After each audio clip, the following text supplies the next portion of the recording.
Monsieur le commandant militaire, Madame la rectrice de l'Université de Namur, Madame l'avocat général émérite, Monsieur le consul général honoraire et président du corps consulaire de la province de Liège, Monsieur le consul honoraire, Madame la représentante de Monseigneur l'évêque de Liège, Mesdames et Messieurs les membres du conseil d'administration de l'université, Monsieur le premier vice-recteur, Madame et Messieurs les vice-recteurs, Madame l'administrateur, Mesdames et Messieurs les doyens, Mesdames et Messieurs les vice-doyens, Monsieur le Président du Conseil du doctorat, chers et chers collègues, Mesdames et Messieurs. C'est avec un plaisir particulier que je vous accueille à cette série double cérémonie, au cours de laquelle nous allons mettre à l'honneur plus de 200 nouveaux docteurs d'autres institutions de la promotion 2020, il faut le dire, et attribuer 11 autres doctorats, ceux-là honorifiques, à des personnalités éminentes.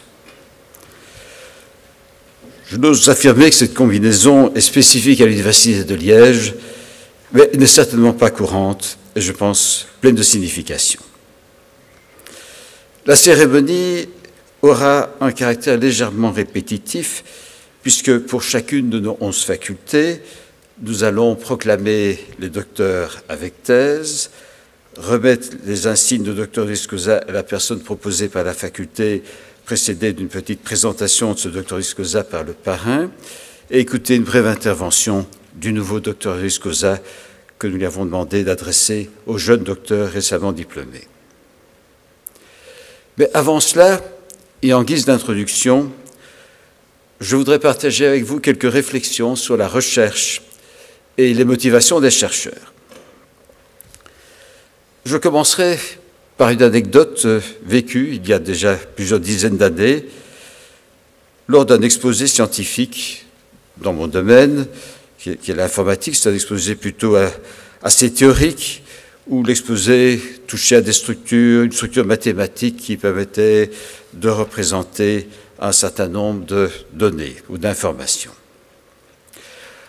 Après l'exposé, la tradition des séminaires académiques veut qu'on en vienne aux questions, où chacun a l'occasion de poser une question, et souvent les questions sont soit techniques sur un point de détail de l'exposé, soit une question par rapport à des travaux similaires ou supposés similaires, en demandant parfois, en désarçonnant un petit peu le conférencier, s'il y a un lien entre ces travaux et ce qu'il vient de présenter.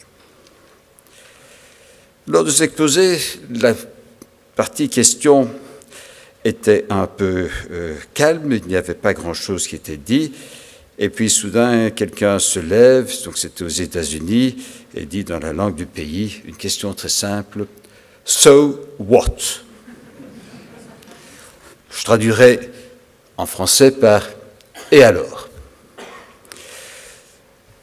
Le conférencier, qui est encore un relativement jeune chercheur, commence à expliquer que ce qu'il a présenté, en fait, répond à une question qui était laissée ouverte dans un article précédent. So what? Poursuit en disant oui, mais ça nous permet de mieux comprendre les propriétés de cette structure et d'en avoir une meilleure connaissance. So what? Puis il poursuit, puisqu'on était quand même dans un contexte d'informatique, quoique fort théorique, ça pourrait avoir des implications sur les algorithmes utilisés, peut-être permettre de développer des algorithmes plus efficaces. So what? Il poursuit en évoquant quelques peut-être hypothétiques possibilités d'application, et à un moment donné, il fait arrêter ce jeu. Mais on peut imaginer qu'il aurait pu continuer encore longtemps. En fait, quand on regarde ce scénario qui est vécu, ça mène à une réflexion sur ce qui motive nos actions. Et peut-être qu'on est dans un cadre là où, en fait, on est dans des contextes assez abstraits, mais nous les considérons comme des réalités qui ont toute leur importance. Et cette idée de travailler dans un contexte où nous avons des idées qui nous motivent et que nous considérons comme importantes peut paraître limitée à des domaines de recherche assez mathématiques, peut-être, mais en fait est beaucoup plus large qu'on imagine. Et je vais prendre un autre exemple que tout le monde connaît, en tout cas dont tout le monde a entendu parler à l'heure actuelle, qui part un peu de choses similaires, de structures permettant de représenter des données, mais qui va bien au-delà du monde de la recherche. Je vais parler des crypto-monnaies. Les crypto-monnaies sont une technologie, quand on regarde ça, intéressante, qui fascine. Mais la question qui se pose, c'est pourquoi ont-elles de la valeur? Qu'est-ce qui justifie la valeur du Bitcoin ou d'autres crypto-monnaies? Je pense que la seule réponse qu'on peut y apporter, c'est parce que suffisamment de personnes croient que cette crypto-monnaie a de la valeur. Et si la croyance disparaît, la valeur aussi disparaît. À me dire, est-ce que c'est tellement différent des monnaies que nous utilisons couramment, le rôle de l'art ou d'autres monnaies? Il y a quand même une différence, c'est que nos monnaies classiques sont quand même garanties par le pouvoir politique de nos États et de nos banques centrales. Maintenant, imaginons que l'exposé auquel je faisais référence n'était pas celui auquel j'étais présent, mais un hypothétique exposé où quelqu'un aurait présenté les fondements des crypto-monnaies, les algorithmes et les méthodes qui les sous-tendent. Qu'aurait-il répondu à la question « So what ?» Peut-être que ce qu'il venait de présenter allait changer le monde, en tout cas le monde de la finance. Et si j'ai pris cet exemple, c'est pour montrer la puissance de conviction partagée. Alors, revenons à la recherche et à nos nouveaux docteurs. J'ai imaginé un dialogue possible avec l'un d'entre eux, l'une d'entre elles. Nous avons beaucoup de femmes parmi nos docteurs. Et le dialogue pourrait être une question, quel est votre objectif maintenant? La réponse, je dois soumettre un article. Pourquoi? Parce que c'est nécessaire. Oui, parce qu'effectivement, on exige de nos doctorants qu'ils soumettent des articles, publient des articles. Mais c'est aussi, la réponse pourrait être de partager mes résultats.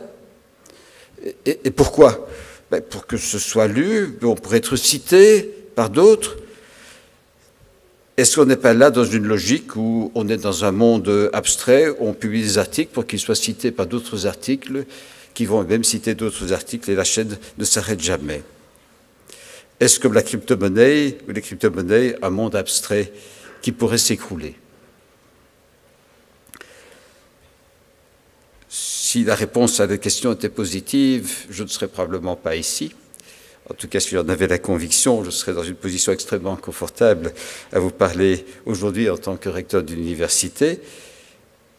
Mais dans la recherche, je pense que l'essentiel, au-delà de publier des articles, ce qui est nécessaire effectivement pour diffuser les choses et les recherches qu'on a menées, l'essentiel est de donner du sens. Et pour donner du sens, je vois trois possibilités. Il y en a peut-être plus, mais je vais en citer trois.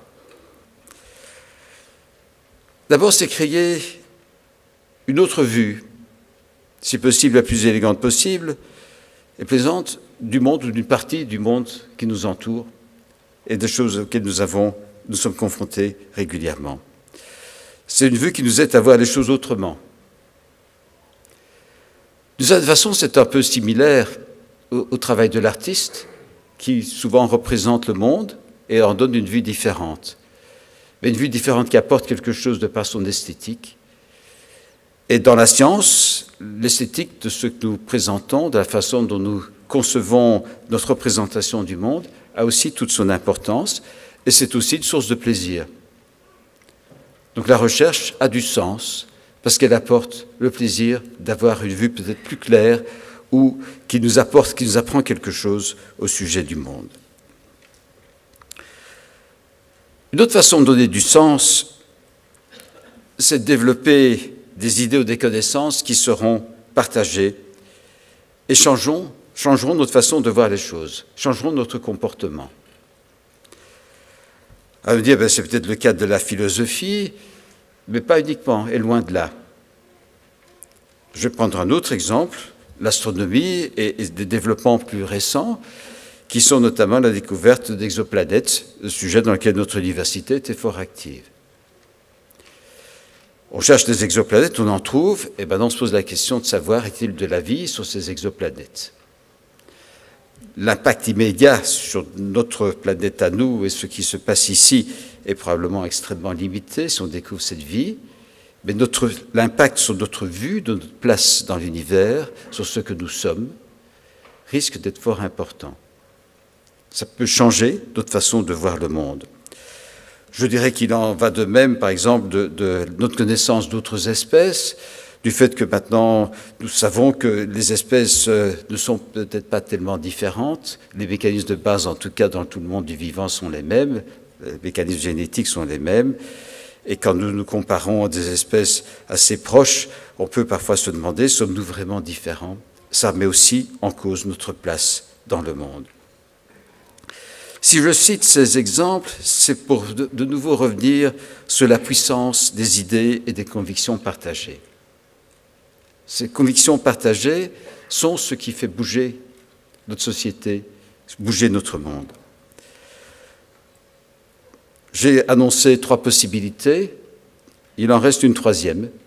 Évidemment, ce sont les conséquences technologiques de la recherche qui peut modifier notre rapport au monde physique, nous apporter du confort, de la sécurité, la santé.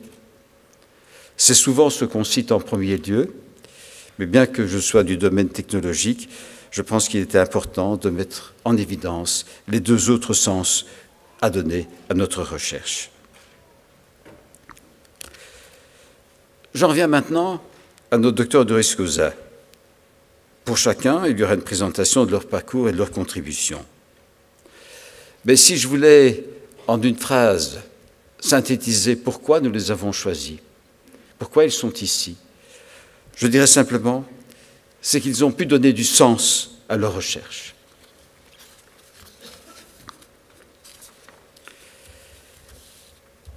Et je dirais simplement, pour conclure, que c'est justement en donnant du sens à nos recherches que la devise de l'université, Scientia Optimum, le meilleur par la science, a toute sa portée. Je vous remercie.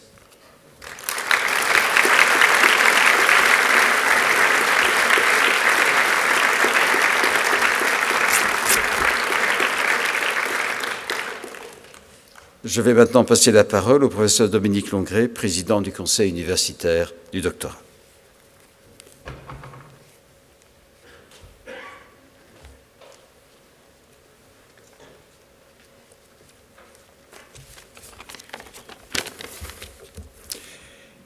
Cher docteur, si cette brève allocution était un projet de recherche, je n'hésiterais guère sur ces mots-clés. Félicitations, tout d'abord. Puis, formidable, défi, remerciement, et sans oublier aussi espoir. Formidable, quel meilleur qualificatif trouver pour caractériser l'exploit que constituait la soutenance d'une thèse en 2020. Vous, qui avez pu heureusement la soutenir avant le premier confinement, vous avez quand même dû attendre fébrilement chaque Codeco pour savoir si vous alliez pouvoir profiter de ces postdoctorats décrochés de haute lutte dans des universités prestigieuses à l'étranger, ou si vous en étiez réduit à aller faire du kayak sur la Lesse.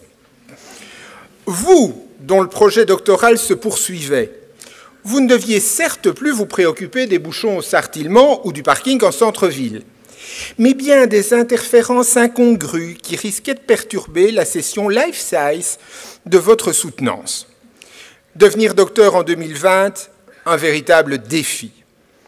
Vous n'en méritez que d'autant plus ces félicitations que j'ai le plaisir de vous adresser au nom du Conseil universitaire de la formation doctorale et du doctorat. Vos proches, eux aussi, sont des gens formidables. Certains se sont sans doute demandé s'il serait plus difficile de passer 6 mois enfermés à 7 dans l'ISS que de partager durant la même période 50 mètres carrés avec un doctorant stressé par les affres de la rédaction. Un autre défi pour eux cette fois-ci. Et pourtant, ils vous ont constamment soutenu et une part des félicitations qui vous sont adressées aujourd'hui leur revient également à coup sûr. Formidables l'ont été également les membres de l'ULiège qui vous ont accompagné tout au long de votre doctorat. Vos promoteurs et copromoteurs, les membres de vos comités de thèse et collèges de doctorat, mais aussi tous les personnels administratifs qui ont dû faire preuve d'ingéniosité pour vous fournir, dans des conditions difficiles, tout le support dont vous aviez besoin. Merci à eux pour leur engagement sans faille. Formidable, ce qualificatif s'applique certainement aussi à notre époque, comme le démontrent à loisir les avancées scientifiques résultant de vos recherches. Ces dernières ont contribué à rendre bien plus proches de nombreux objectifs qui récemment encore paraissaient largement inaccessibles. Malheureusement, appliqué à notre époque, l'adjectif formidable peut prendre également un sens bien différent, ce sens étymologique de redoutable que le français conserve. Les menaces qui pèsent sur le futur, on le sait, sont nombreuses. Vos recherches visent toutes, quel qu'en soit le domaine, à nous préparer à relever les défis qui nous attendent aujourd'hui et demain. Elles permettent de mieux appréhender les multiples facettes du monde dans lequel nous vivons et de mieux faire face aux évolutions que celui-ci connaît. Que vous poursuiviez votre carrière dans la recherche ou que vous vous dirigiez vers d'autres horizons, les compétences acquises tout au long de votre parcours doctoral font de vous des acteurs incontournables des années à venir. La rigueur, l'esprit critique et la quête de l'excellence qui vous caractérisent sont des qualités irremplaçables. Et pour paraphraser, en guise de conclusion, la devise de notre université, ce sont ces qualités qui vous permettront, par vos savoirs, de tendre vers le meilleur. Le meilleur, c'est ce que l'Université de Liège vous souhaite dans ce brillant futur qui s'offre à vous. Félicitations encore à tous.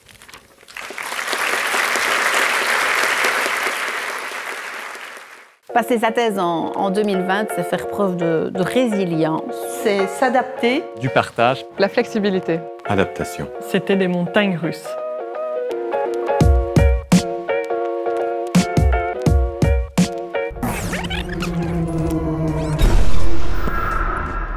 J'étais en Italie quand le Covid est arrivé en Europe et j'ai bien vu que tous mes amis ont eu les bibliothèques fermées. Dès que je suis rentrée en Belgique, la semaine avant qu'il y ait ici le lockdown, j'ai passé mon temps à scanner tout ce qu'il y avait, tout ce dont j'avais besoin. J'ai vraiment été impactée finalement sur la fin de ma thèse, donc plus pour vraiment la défense publique. Et on s'est vraiment posé la question, est-ce qu'on maintient la défense ou pas? Donc il y a eu beaucoup d'incertitudes jusqu'à la fin. Et je dirais que c'était ça le plus dur à gérer. J'ai eu de la chance donc, de défendre juste avant le lockdown et je pense que pour les autres, ça a vraiment dû être bizarre de défendre sa thèse en visioconférence, d'être seul dans sa chambre et puis une fois qu'on a terminé, de refermer son PC et de se dire ben voilà, c'est fini, je suis docteur. Heureusement, on a pu organiser toutes les thèses qui avaient été prévues, mais complètement à distance. Et là, ça a changé pas mal de choses. Ça enlève évidemment toute cette convivialité qu'il peut y avoir quand on est tous dans la même pièce. Mais il y a quand même eu des éléments relativement positifs, c'est-à-dire qu'on a pu convier dans un même jury un membre du jury qui venait du Japon, un autre de Nouvelle-Zélande et un troisième des États-Unis. De faire la défense à distance, ça a ouvert quand même aussi des opportunités. Notamment des opportunités de visibilité pour le travail du doctorant qui défend. Ça nous a permis très facilement, évidemment, de partager le lien de la défense auprès d'une multitude de partenaires au niveau international. Le fait de pouvoir faire sa défense publique en ligne par visioconférence, finalement, je me suis retrouvée avec beaucoup de gens qui ont pu y assister par visioconférence et qui ne seraient pas venus autrement. À ce moment-là, comme ils étaient confinés, ils avaient que ça à faire. Beaucoup de choses ont été faites pour aider les doctorants qui étaient notamment en fin de thèse.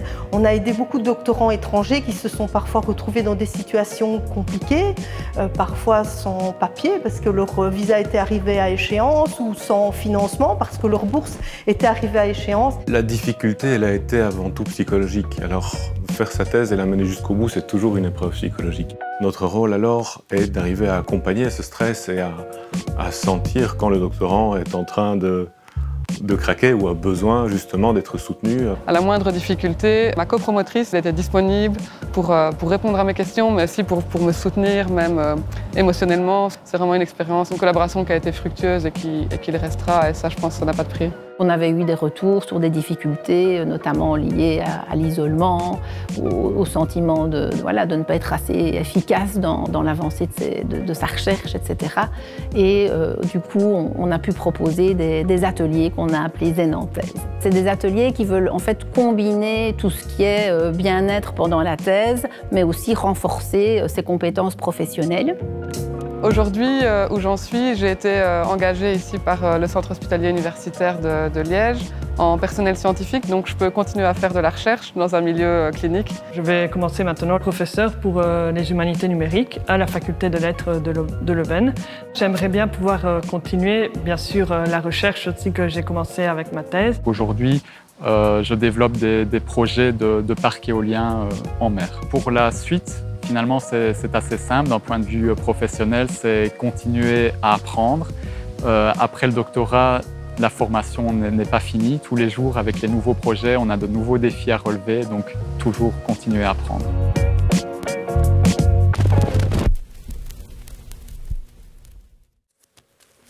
Nous allons maintenant commencer les proclamations faculté par faculté. Nous commencerons par la faculté de philosophie et lettres. Et donc j'invite à me rejoindre le professeur Christine Servet, vice-doyenne de la faculté de philo-lettres. Le docteur honoris causa de cette faculté, Madame Anna Tsing, malheureusement n'a pas pu être présente aujourd'hui. Et j'invite aussi son parrain, le professeur Marc Gavret, à nous rejoindre. Merci.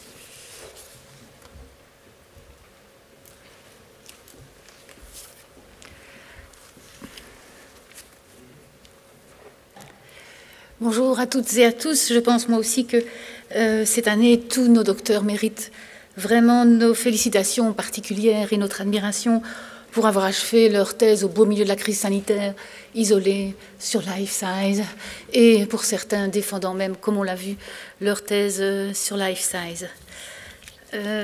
Sont donc proclamés docteurs de la faculté de philosophie et lettres Maria Madalina Bunget de Roumanie, Justin Kopp, Benoît Crucifix, Margherita Fantoli d'Italie, Pauline Evart, Pierre-Yves Hurel de France, Madeleine Kassab de Syrie, Nicolas Licata, Yumeko Okamoto du Japon, Rachid Oumarou Malmazou du Cameroun, Nora Tapale de Finlande, François d'Assise Keyan Tine du Sénégal, Véronique Winan, Hubert Georges Vikretovic.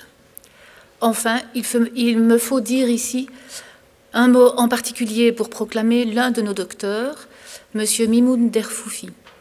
M. Derfoufi est décédé du Covid-19 11 jours seulement avant la date arrêtée pour la soutenance de sa thèse, qui était remarquable.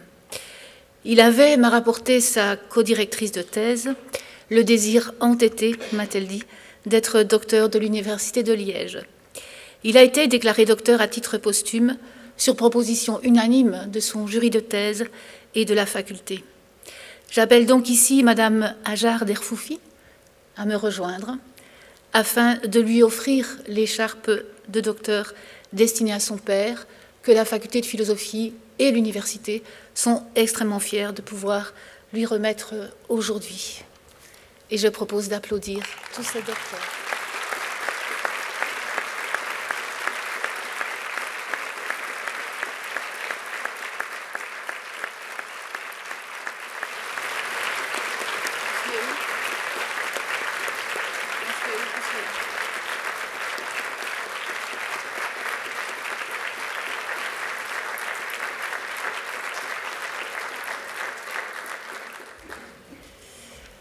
Monsieur Marc-Antoine Gavret, président du département de philosophie, va maintenant vous présenter notre docteur honoris causa.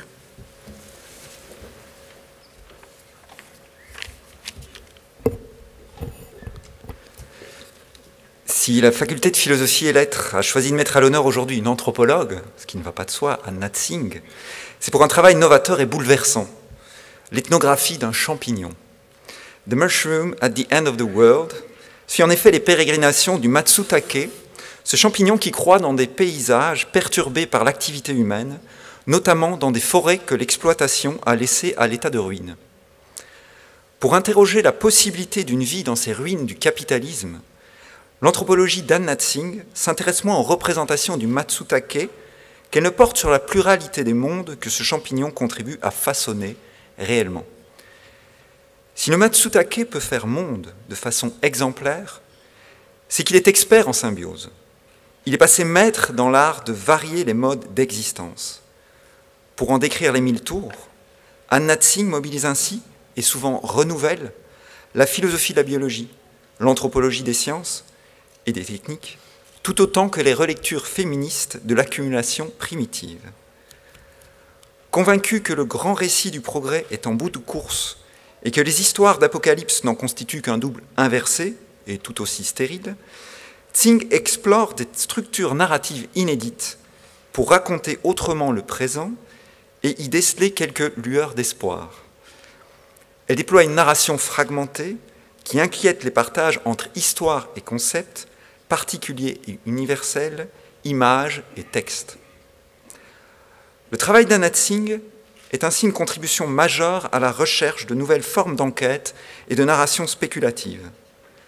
Dans cette situation de désastre écologique sans précédent, et pour toute réflexion sur les nouveaux savoirs qu'elle requiert, son étude nous a paru désormais incontournable.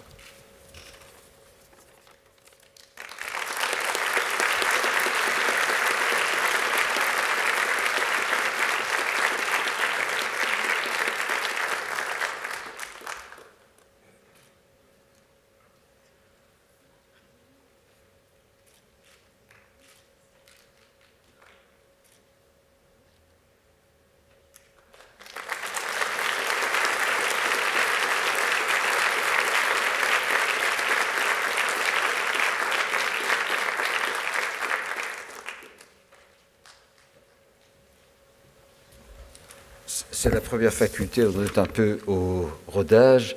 Donc je voudrais demander au docteur de la faculté de philosophie de revenir sur la scène pour la photo avec la vice-doyenne. Donc pour les facultés suivantes, quand vous venez ici au moment où on proclame et vous restez sur place jusqu'à la fin de la partie concernant votre faculté.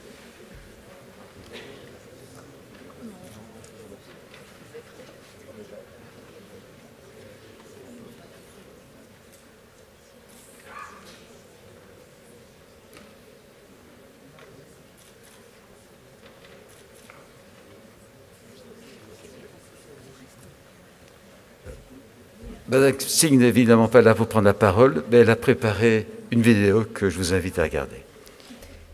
Hello, my name is Anna Tsing. I'm a professor of anthropology at the University of California at Santa Cruz.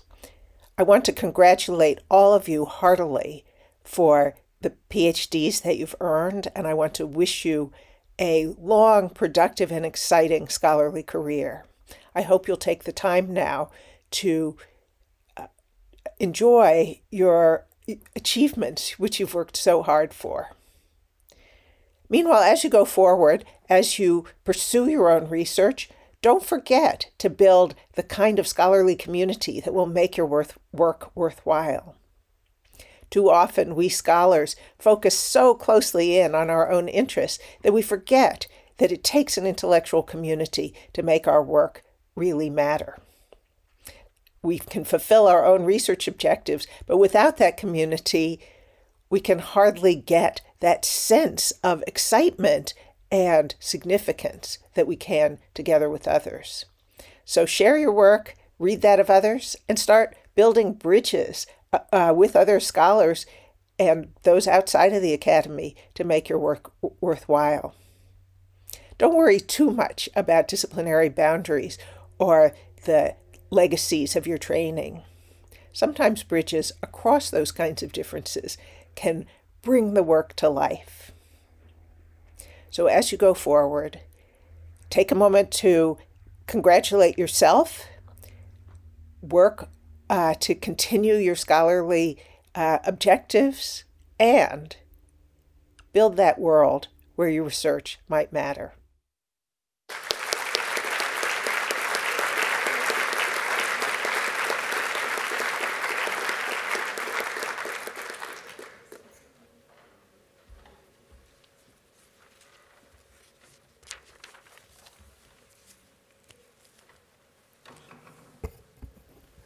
passerons maintenant à la faculté de droit, sciences politiques et criminologie. Donc j'invite à me rejoindre le professeur Yves-Henri Leleu, le doyen de la faculté, Madame Sonia Snaken, le docteur honoris causa présenté par cette faculté, et le parrain de celle-ci, le professeur Vincent Seron. Vous pouvez prendre place à la droite, s'il vous plaît.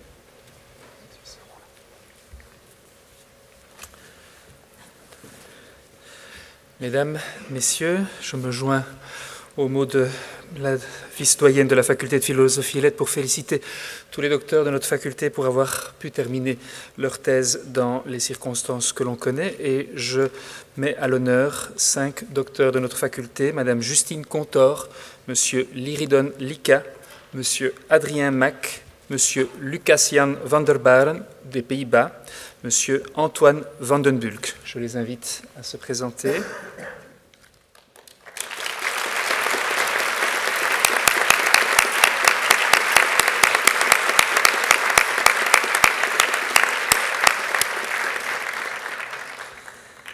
Et j'annonce à présent la présentation de notre docteur honoris causa, Madame Sonia Snaken, de la faculté de criminologie de la Vrije Universiteit Bruxelles, dont le parrain est Monsieur Vincent Seron, président du département de criminologie de notre faculté.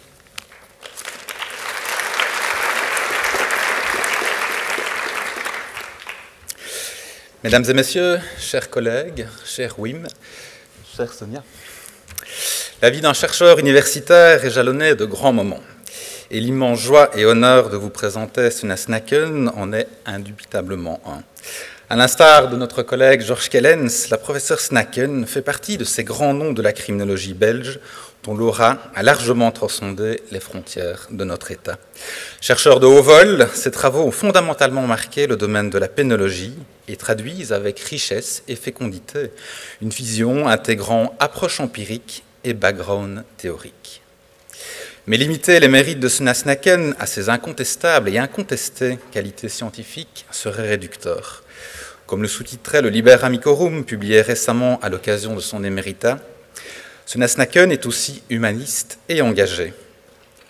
Pionnière dans le champ de la promotion des droits des détenus, elle est de celles et ceux qui ont su faire bouger les lignes, évoluer les normes et influencer les politiques pénales.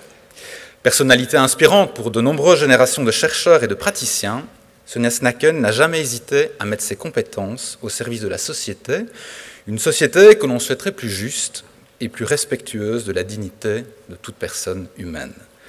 Au cœur de la société, ses normes et ses révolutions, telle est notre devise facultaire, et qui de mieux que la professeure Snaken pouvait symboliser cet engagement scientifique, sociétal et citoyen auquel nous devenons en permanence demeurer attentifs.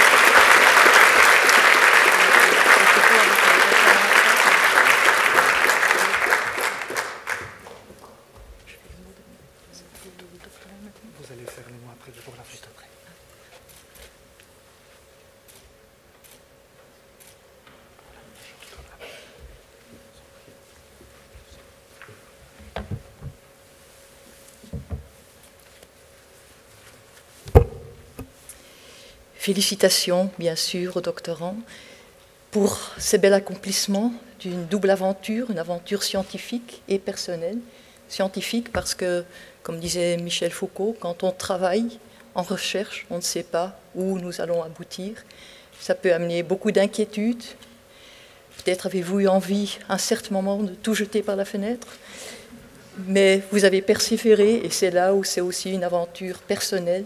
Il faut de l'endurance, de la patience, de la créativité, de la rigueur, de la modestie et quand même croire en ce qu'on fait. Et le fait que vous êtes là prouve que vous avez toutes ces capacités. Et je crois n'importe quelle sera la voie que vous choisirez ou que vous avez déjà choisi, ces capacités vous aideront dans votre futur. Je voudrais aussi vous remercier d'avoir choisi cette voie scientifique dans les thèmes dont nous nous occupons en droit, en criminologie, en politique, en sciences politiques, dans un contexte de fake news et d'environnement post-vérité. Nous avons de plus en plus besoin, je crois, d'une nouvelle génération qui croit en des réponses rationnelles, sans oublier toutes les émotions que nos thèmes peuvent aussi susciter. Donc, je vous souhaite beaucoup de succès dans votre futur. Merci beaucoup.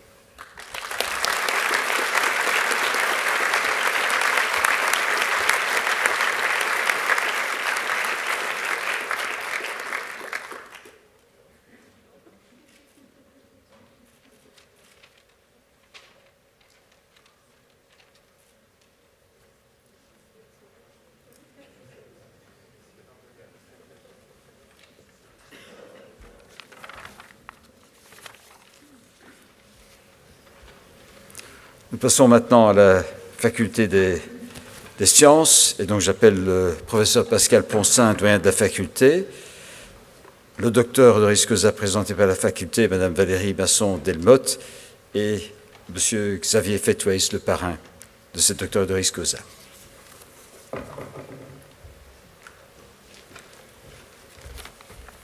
Merci, Monsieur le recteur. Je souhaite à mon tour féliciter les 46 docteurs de la faculté des sciences. Alors tous n'ont pas pu être présents, puisque certains, vous le verrez, ont déjà rejoint leur pays d'origine. Je souhaiterais aussi que l'on ait une pensée pour ceux qui ont dû retarder la défense de leur doctorat, parce qu'ils avaient à prendre des données sur le terrain et que ça n'a pas été possible pendant cette crise.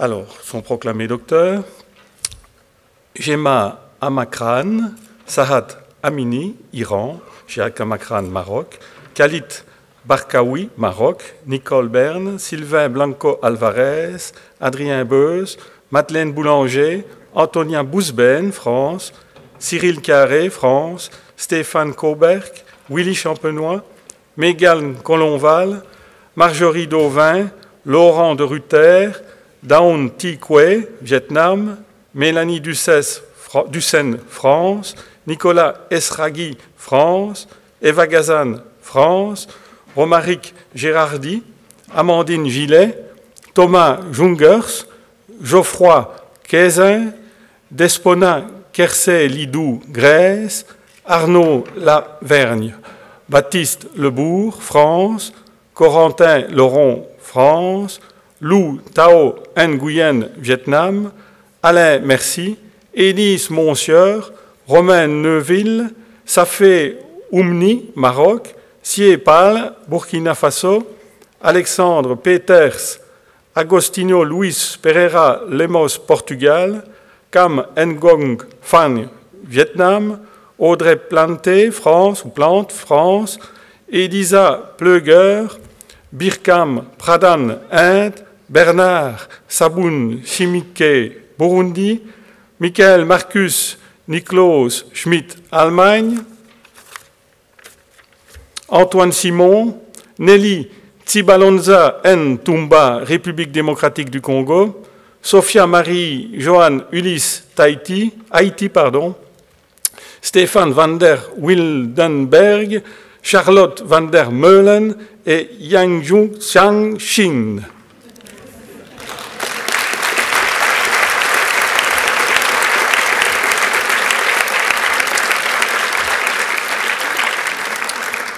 Alors, je vais appeler notre collègue Xavier Fetways, géographe climatologue, pour vous présenter donc Madame Valérie Masson-Delmotte, directrice de recherche du laboratoire des sciences du climat et de l'environnement à Paris. La parole est à toi, Xavier. Merci. Chère Valérie, chers collègues, chers tous, c'est un grand plaisir pour moi de vous présenter aujourd'hui la climatologue Valérie Masson-Delmotte.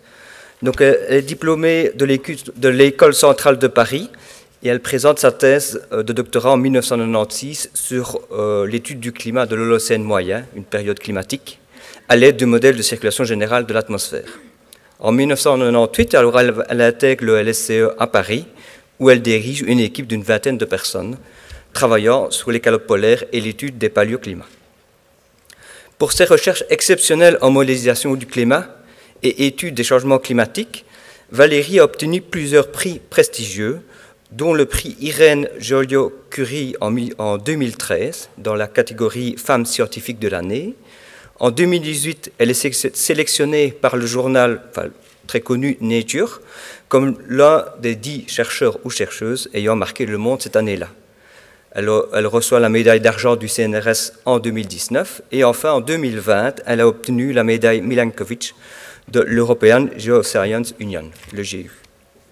Ces recherches s'articulent principalement sur les variations climatiques au travers de l'analyse d'archives climatiques telles que les carottes de glace, qu'elle combine alors avec des simulations d'isotopes de l'eau.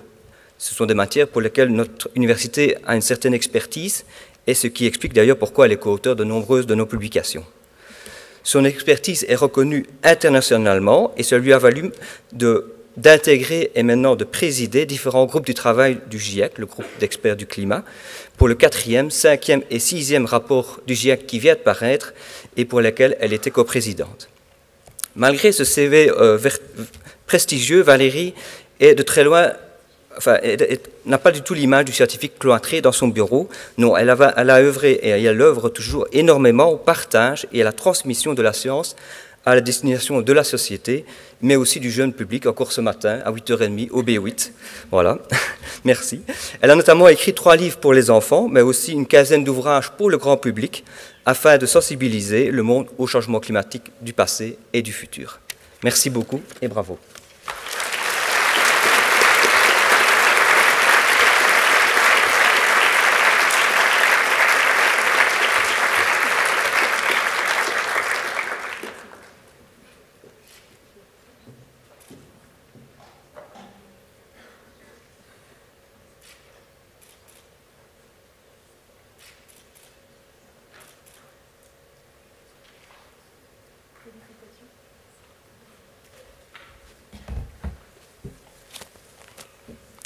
Merci infiniment de ce doctorat qui est beaucoup moins difficile à obtenir que le vôtre.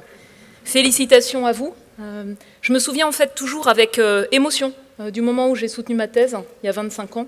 C'est quelque chose qui est marquant. Et dans ces quelques mots, je voudrais que vous en reteniez 3. Persévérance.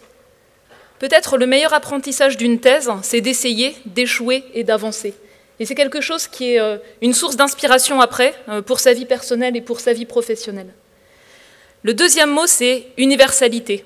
Le langage de la science, la démarche scientifique, la relecture critique par les pairs, c'est ce qui distingue un fait scientifique, une connaissance, d'une opinion. On est dans un monde où il y a un fossé qui s'est accentué dans la société par rapport à l'innovation, par rapport à la science. Vous êtes les meilleurs ambassadeurs de ce qu'est la démarche scientifique dans vos familles, dans votre environnement amical, professionnel. Et vous avez aussi un rôle à jouer pour que les connaissances scientifiques elles ne soient pas réservées à quelques-uns dans des revues payantes, mais qu'elles soient le plus largement possible mises à disposition partout dans le monde. Et universalité parce que le langage de la science nous rapproche, quelle que soit notre culture, notre langue, notre pays d'origine. Et la dernière chose, c'est l'engagement.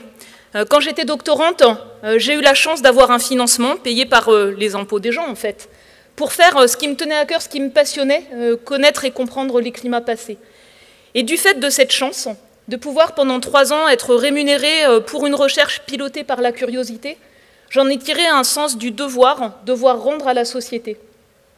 Je travaille sur le changement climatique et les défis sont immenses. Vous le savez ici à Liège, vous l'avez expérimenté tragiquement. Les défis sont immenses en termes d'adaptation, en termes d'atténuation, et plus largement, les défis de la soutenabilité vont demander de penser les choses autrement, de faire les choses autrement. Les sciences ont un rôle critique à jouer, et donc j'espère que cette notion d'engagement vous portera dans ce que votre voix, vos compétences peuvent apporter dans vos sociétés dans les années à venir. Merci.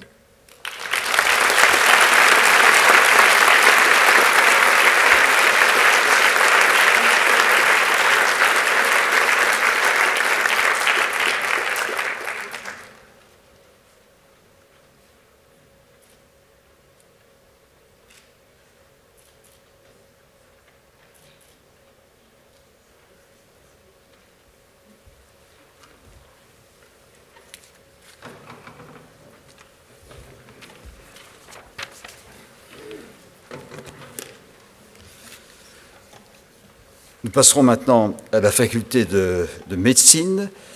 Donc, j'appelle le professeur Bernard Rogister, vice-doyen de la faculté de médecine, le professeur Karl Friston, qui est le docteur honoris causa présenté par cette faculté, et le professeur Pierre Maquet, qui est le parrain de ce docteur honoris causa.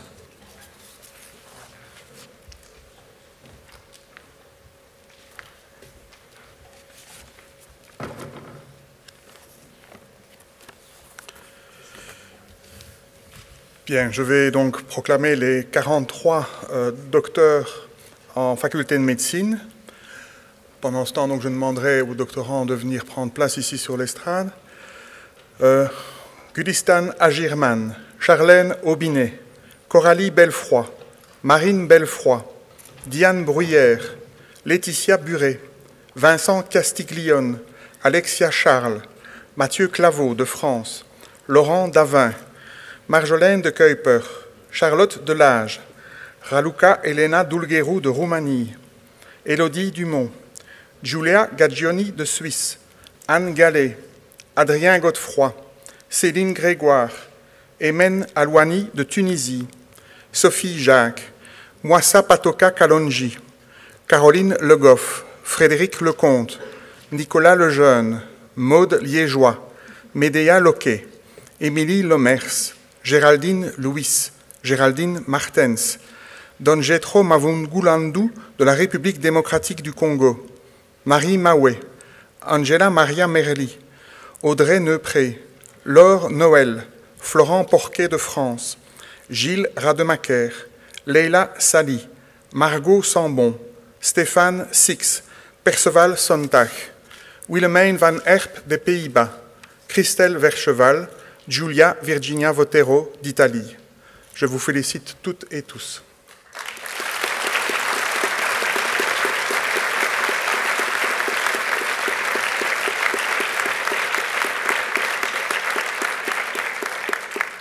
J'appelle maintenant le professeur Pierre Maquet, professeur de neurologie, pour présenter le docteur honoris causa de la faculté de médecine, le professeur Karl Friston de l'Imperial College of London. Bonjour à tous. Présenter le professeur Karl Friston n'est pas chose facile. J'aurais pu l'annoncer comme un confrère psychiatre élu par la faculté de médecine. J'aurais pu aussi mettre en exergue son intérêt précoce pour la physique et la statistique. C'est d'ailleurs ces intérêts qui ont fait qu'il a littéralement créé la neuroimagerie moderne qui nous permet maintenant de savoir non seulement comment le cerveau est structuré, mais comment il fonctionne. Comment est-ce qu'il a fait ça? Il a établi des bases valides d'analyse statistique qu'il a appliquées d'abord à la tomographie à positons, puis à la résonance magnétique, puis à l'électroencéphalographie et la magnétoencéphalographie.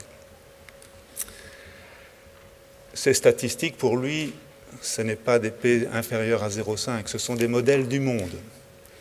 Des modèles du monde qui sont beaucoup moins bons que ceux qui sont formés par votre propre cerveau. Votre cerveau forme un modèle du monde qui, au gré de vos heures et malheurs, c'est-à-dire de votre apprentissage, est constamment mis en conformité avec les informations que vous recevez du monde extérieur. J'aurais pu aussi le présenter comme un génie scientifique qui pourrait bien détenir la clé de l'intelligence artificielle. C'est en tout cas ce que dit la presse britannique. En effet, il a mis en exergue le principe de minimisation de l'énergie libre qui s'applique notamment au cerveau humain, mais semble-t-il aussi à d'autres formes d'intelligence.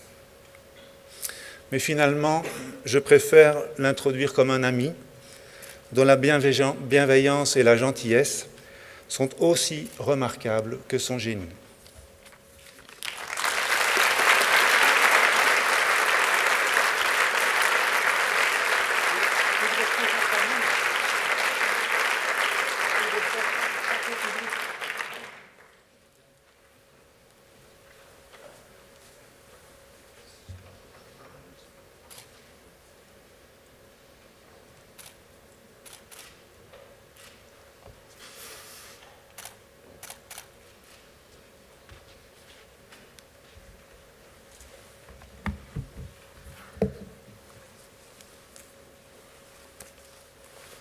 Thank you. It's a great pleasure and honour to be here and to be able to congratulate you.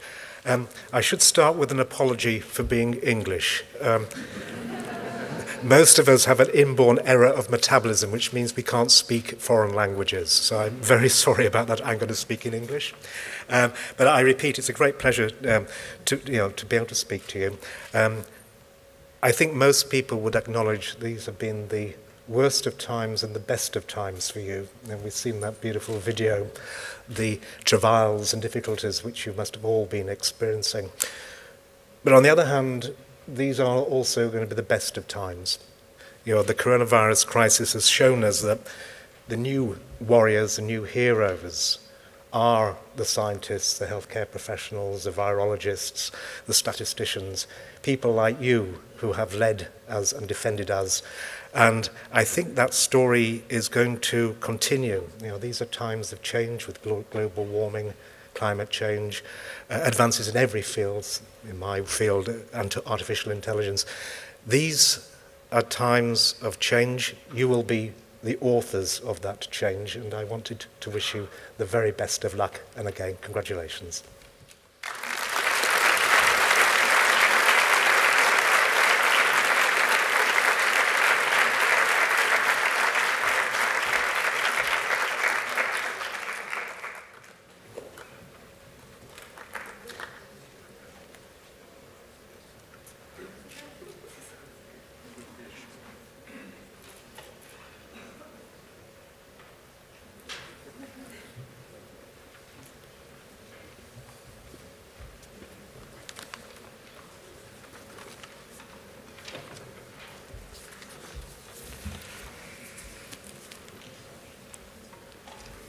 Passons maintenant à la faculté des sciences appliquées.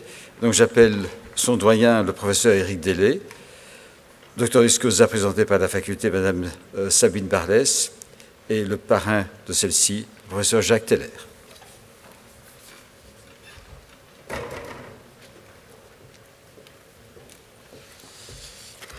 Monsieur le recteur, mesdames, messieurs, en votre titre et qualité, c'est avec un grand plaisir que je vous présente une partie de nos nouveaux docteurs et doctorats de la faculté des sciences appliquées, même si je vais citer tous les noms.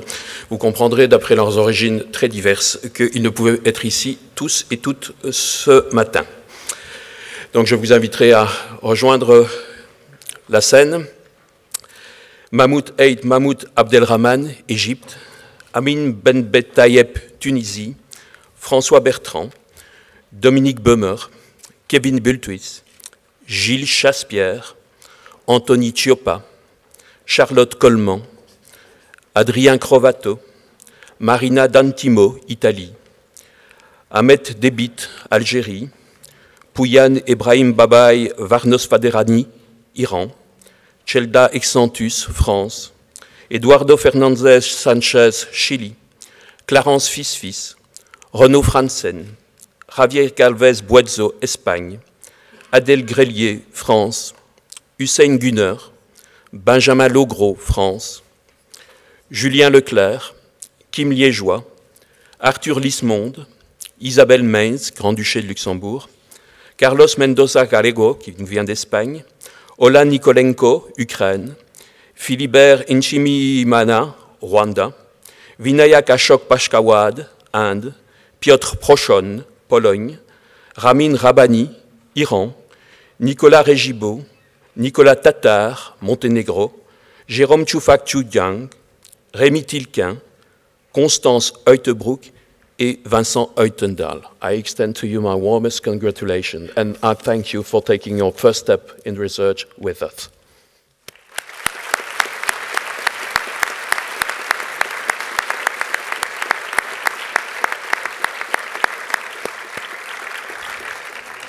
Et je cède donc la parole à mon collègue Jacques Teller pour la présentation de notre docteur honoris causa, professeur Sabine Barl. Bonjour à tous, c'est un très grand plaisir pour moi de vous présenter aujourd'hui les travaux de Sabine Barl. Sabine Barl est ingénieure en urbanisme et aménagement du territoire. Elle est aujourd'hui professeure de l'Université de Paris 1. Son travail de recherche est centré sur l'urbanisme et l'histoire récente. Elle a étudié les flux d'énergie et de matière caractérisés par les villes dans un monde en urbanisation croissante où il est nécessaire d'atténuer et de s'adapter au changement climatique. Son champ de recherche se structure principalement autour de 3 grands thèmes: l'histoire des techniques et de l'environnement urbain, l'écologie territoriale et les approches socio-techniques des mutations urbaines. Sabine Barl s'appuie sur le concept de métabolisme territorial et de son évolution au cours de l'histoire pour étudier les transitions socio-écologiques qui se produisent dans les systèmes urbains. Son approche est à la fois rétrospective et prospective. Elle a étudié plus spécifiquement le métabolisme urbain de la ville de Paris du 19e siècle au 20e siècle, en mettant en évidence à quel point le 19e était caractérisé par davantage de recyclage que le 20e siècle et le début du 21e. Son travail s'inscrit à l'interaction entre analyse de la biosphère et de la société. Elle a défini le métabolisme urbain comme une analyse interdisciplinaire qui combine l'approche quantitative de l'analyse de l'ensemble des flux de matière, d'énergie, des flux entrants, internes et sortants qui sont mis en jeu par le fonctionnement d'une société urbaine dans un territoire, celui de la ville et d'une région urbaine dans son ensemble, en abordant l'aspect quantitatif de ces flux et leur motivation, leurs raisons dans une approche socio-économique. Reconnus à l'échelle internationale, les travaux de Sabine Barl se sont avérés très largement précurseurs des politiques actuellement menées en matière d'économie circulaire. Merci beaucoup pour vos travaux.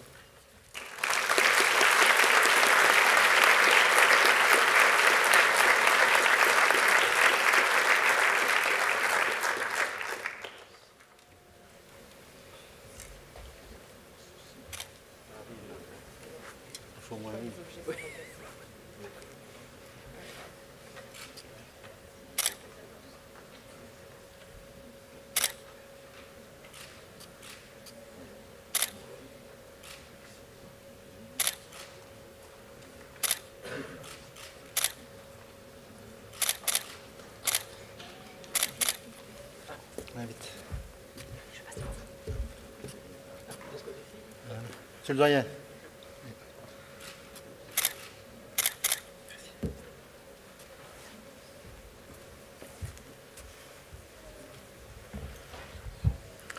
Bien, je voudrais profiter de ce moment pour enlever mon masque. Vous féliciter, bien sûr. Ça a été dit, c'était très compliqué. C'était plus compliqué que d'habitude. Je voudrais aussi vous remercier pour, bien sûr, votre contribution à la recherche scientifique, mais aussi vous remercier égoïstement parce que, pour nous, encadrant de thèses, c'est toujours un immense plaisir que d'encadrer des thèses et de voir que le relais existe. Et sachant que nous avons besoin de vous, cela a été aussi déjà dit, l'urgence climatique, l'urgence sociale sont immenses et les sciences appliquées peuvent jouer un rôle extrêmement important dans ce domaine. Mais gardez bien présent à l'esprit, je crois, n'oubliez pas que finalement, il ne faut pas arriver à répondre à la question « so what ?» pour reprendre le discours inaugural et continuer à avancer dans la recherche en essayant d'avoir une imagination scientifique, je crois que c'est le principal, et en oubliant parfois tous ces articles qu'il faut publier pour remplir et cocher des cases.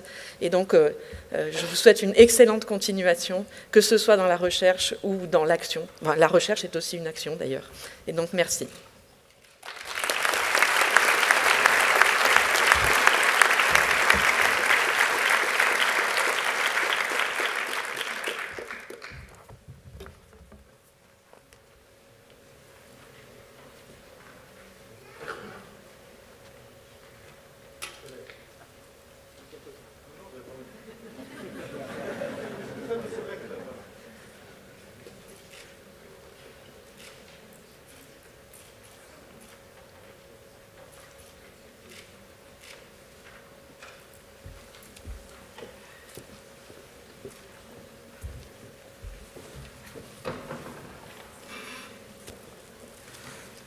Passons maintenant à la faculté de médecine vétérinaire.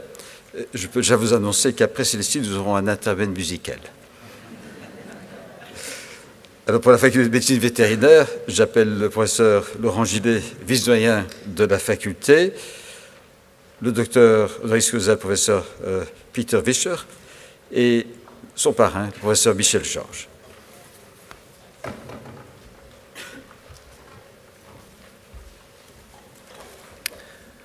Donc bonjour à tous, merci monsieur le recteur. Donc je me joins à mes collègues pour féliciter l'ensemble des docteurs à thèse de l'Université de Liège, ainsi que leurs promoteurs et toutes les personnes qui ont permis la réalisation de ces thèses. Donc maintenant, je vais citer le nom des docteurs à thèse de la faculté de médecine vétérinaire et les invite à prendre place sur l'estrade pendant que je cite leur nom. Donc sont diplômés docteurs à thèse de la faculté de médecine vétérinaire, Calixte Bérou, France, Emna Berzarti, Tunisie, Patrick Biambas, Gabon, Émilie Cauchy, Youssef Chebli, Maroc, Samira El Othmani, Maroc, Benoît Govey, Bénin, Marie-Pierre Einen, Oguillaume Herbert Iko Afé, Bénin, Françoise Lessire, Francis Luapa Mbele Izengue, République démocratique du Congo, Josiane Manirakiza, Burundi, Amadou Mourou, Madougou, Niger, Coraline Radermaker, Awatif Saadi, Maroc, Abdoulaye Touré, Mali, et Charles Sandrou, 22 Katsine, Belgique. Pardon. Voilà, félicitations à tous.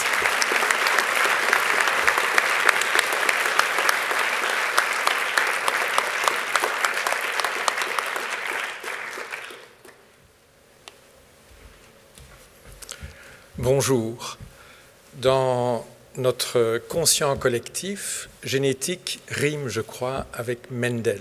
À titre d'exemple, la couleur de nos yeux est déterminée par un gène, un facteur mendélien, avec un allèle dominant brun et un allèle récessif bleu, n'est-ce pas? En fait, nous savons depuis quelques années avec certitude maintenant que, comme souvent, les choses ne sont pas aussi simples. La couleur de nos yeux, par exemple, est déterminée non pas par un gène, mais par 16 gènes, au moins. Et si on s'intéresse à des caractères d'intérêt agronomique, à titre d'exemple, la quantité de lait produit par une vache, ou en médecine, votre pression artérielle, ou le risque que vous avez ou non de développer la maladie d'Alzheimer ou de souffrir de schizophrénie, ne font pas intervenir, sont héritables, mais ne font pas intervenir ni 10, ni même 100 gènes, mais 1000, peut-être des dizaines de milliers de gènes. Or, notre génome comporte 20 000 gènes. Donc cette compréhension récente de ce qu'on appelle la polygénicité bouleverse notre compréhension de la biologie moléculaire du gène.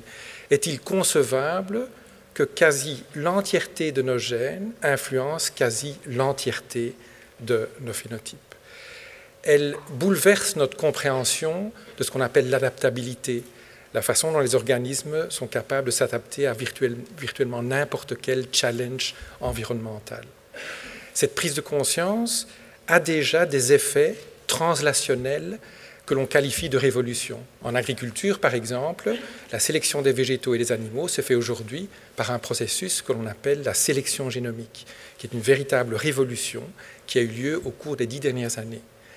En médecine, nous aurons bientôt accès à ce qu'on appelle des scores de risque polygénique, qui est à peu près l'équivalent de la sélection génomique, évidemment pas sélection chez les animaux. Alors la personne qui, à mon sens, a contribué le plus à la prise de conscience de la polygénicité des caractères qui sont médicalement importants en médecine, c'est Peter Vischer. Dans quelques années, vous aurez accès dans vos dossiers médicaux à vos scores de risque polygénique. Quand ce sera le cas, pensez Peter Vischer. Donc, Peter Vischer a démarré sa carrière de scientifique, si je puis dire, comme étudiant, d'abord aux Pays-Bas et ensuite à Édimbourg en tant qu'ingénieur agronome. Donc il a grandi en tant que scientifique dans un des hauts lieux de ce qu'on appelle la génétique quantitative. Son mentor est Bill Hill, c'est quelqu'un qui l'admire comme moi énormément. Et donc ces travaux de thèse ont généré les prérequis en quelque sorte permettant la sélection génomique.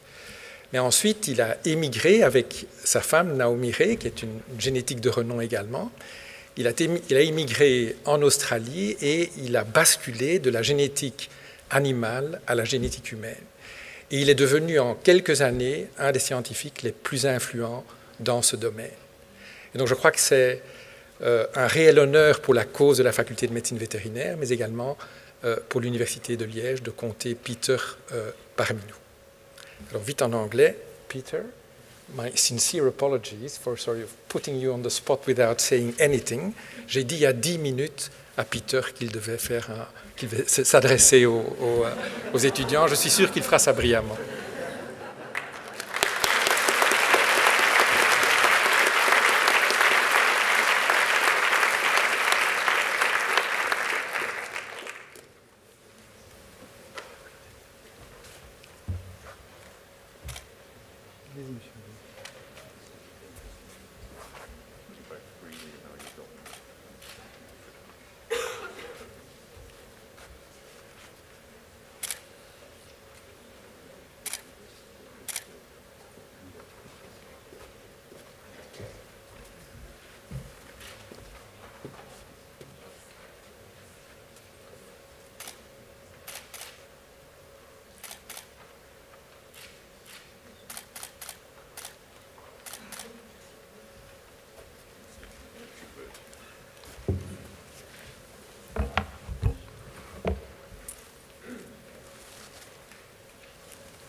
I'm also speaking in English, sorry.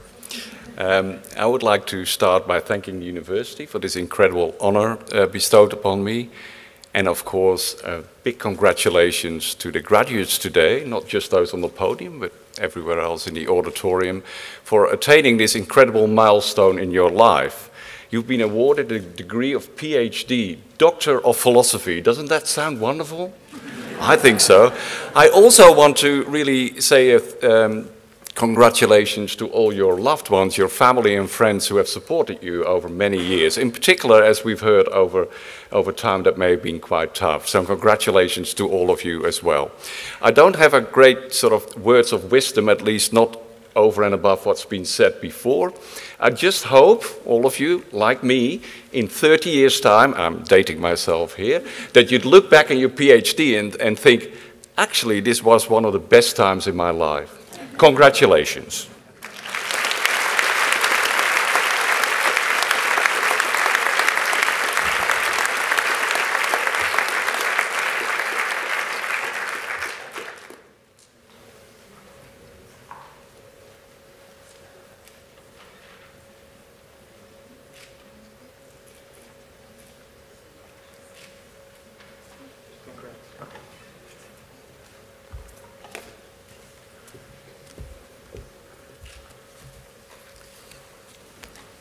Nous poursuivons avec la faculté de psychologie, logopédie et sciences de l'éducation.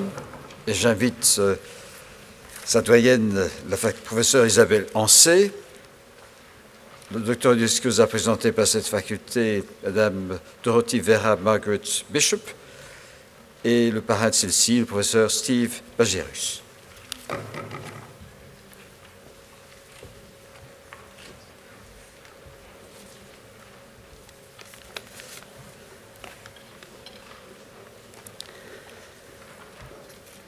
Voilà, bonjour à toutes et tous. Donc, j'ai l'honneur de proclamer les docteurs à thèse de la faculté de psychologie, logopédie et des sciences de l'éducation. Je les invite à nous rejoindre sur la scène ici.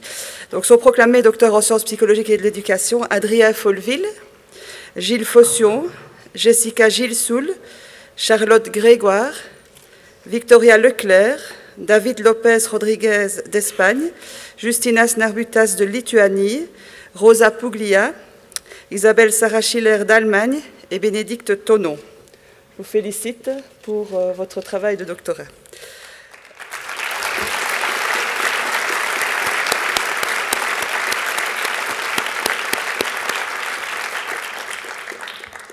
Alors j'invite maintenant Steve Majorus, qui est directeur de l'unité de recherche Psych&Co dans notre faculté, à venir nous présenter Dorothy Vera Margaret Bishop, qui est professeure de neuropsychologie développementale à l'université d'Oxford.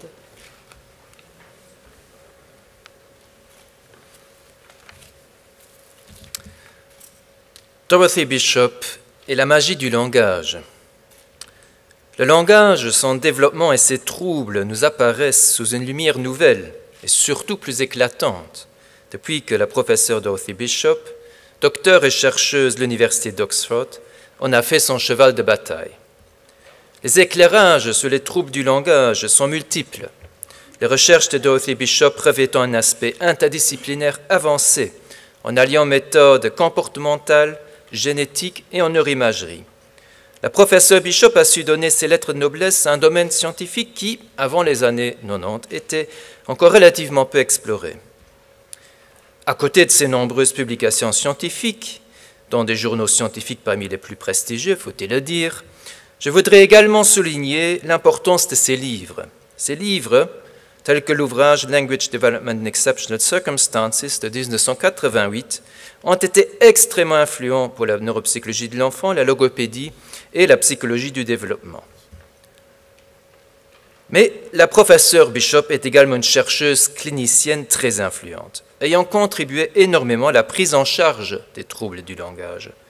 Les nombreux instruments d'évaluation du langage qu'elle a développés ont été d'une utilité remarquable et durable pour les cliniciens dans le domaine des troubles neurodéveloppementaux. Finalement, pas de science sans conscience. Dorothy Bishop est très engagée dans plusieurs initiatives concernant les bonnes pratiques en matière de recherche et méthodes de publication scientifique. Et elle est tout aussi engagée à un niveau sociétal, ses contributions en matière de vulgarisation scientifique étant particulièrement nombreuses. Dorothy Bishop est, par exemple, membre fondateur de la campagne Rallye sensibilisant le large public aux troubles du langage. En décernant le titre Doctor honoris causa à la professeure Dorothy Bishop, la faculté de psychologie, de logopédie et des sciences de l'éducation de l'Université de Liège met à l'honneur une chercheuse d'une influence et d'une complétude exceptionnelle. Merci Dorothy.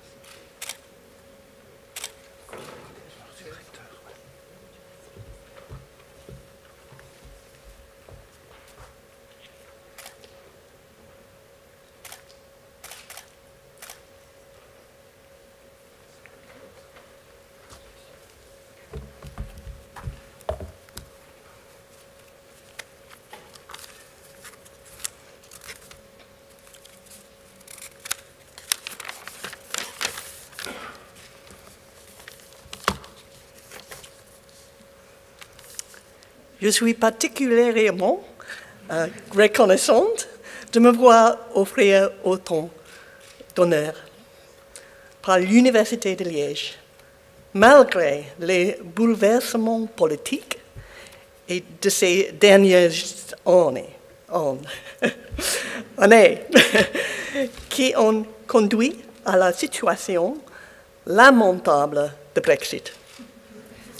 Je me sens toujours européenne et je suis heureuse que de moi, dans le monde universitaire, nous ne connaissons aucune frontière politique. C'est aussi un privilège d'être ici pour voir les nouveaux docteurs recevoir leur diplôme. À l'heure actuelle, les domaines de la psychologie, de la logopédie et de l'éducation sont inestimables.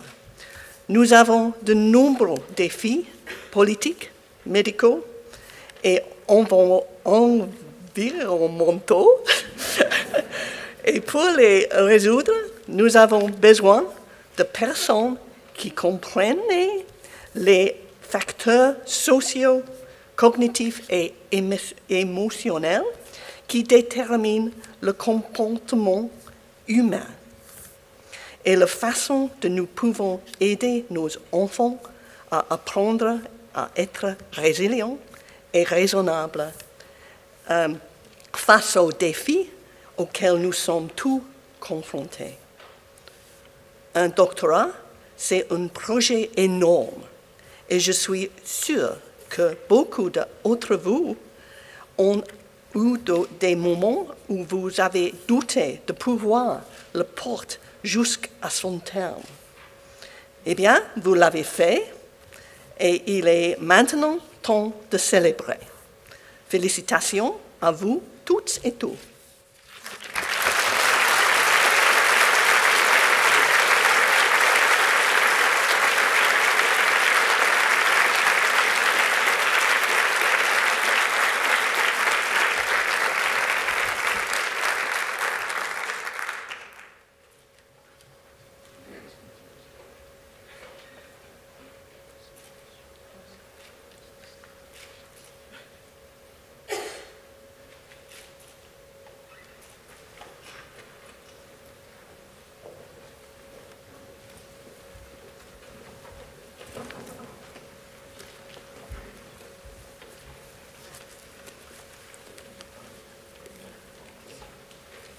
Nous poursuivons avec HEC, l'école de gestion de l'Université de Liège.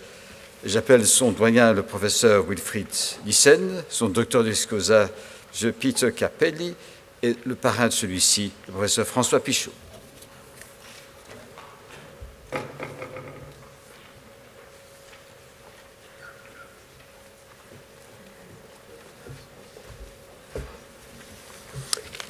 Monsieur le recteur, mesdames, messieurs, en vos titres et qualités, c'est un grand plaisir de mettre à l'honneur les docteurs d'HEC Liège, École de gestion de l'Université de Liège. Malheureusement, ils ne sont pas présents aujourd'hui.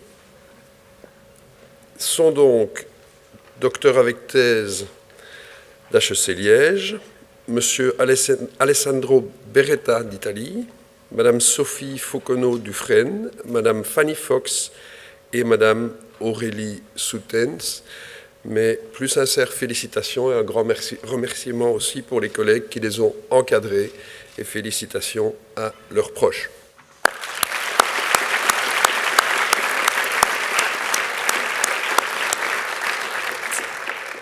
J'invite maintenant mon collègue, le professeur François Pichot, à vous présenter le docteur honoris causa de la faculté, le professeur Peter Capelli, qui est professeur à la Wharton School de l'Université de Pennsylvanie.